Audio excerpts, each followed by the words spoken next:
Variables. Do you remember back in school when your teacher said something along the lines of x equals 98, and then she said something like, Danny just ate X apples. You all knew she's talking about Danny that just swallowed 98 apples, right? That's exactly how variables work in JavaScript. JavaScript variables are like little placeholders. They store your data, and then if you want to use that data later, you just call the variable name and use it.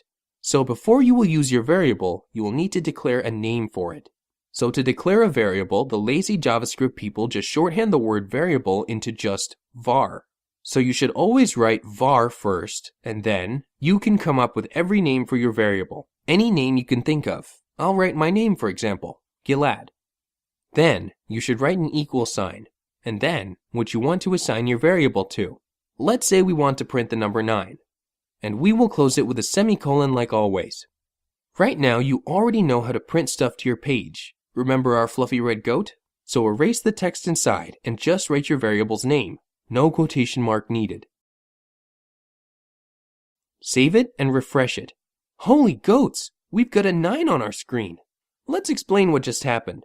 Your browser, thinking for himself, oh, alright, awesomely cool web developer. You want me to set a variable and then you want to call the variable Gilad. So I'll set a place in my room just for you. And I will call that place Gilad from now on.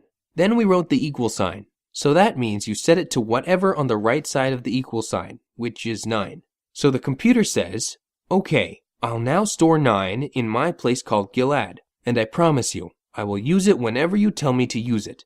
Then when we called the Gilad variable inside our document right, the computer took the value and printed it inside of the document. Oh, but one more thing. Do you remember I told you about the name of the variable and that you can name it whatever you like? Well, you can. But you have 2 rules you have to keep, okay? Rule number 1, don't ever write anything funky like that. $5, $, %, $, Your browser will go bananas and wouldn't know what you mean by that name. You can only call your variables by letters, numbers, and underscores. Rule number 2, JavaScript is a case-sensitive language, so don't call your variable Jeffrey, all lowercase, and then afterwards call it Jeffrey like a crazy person.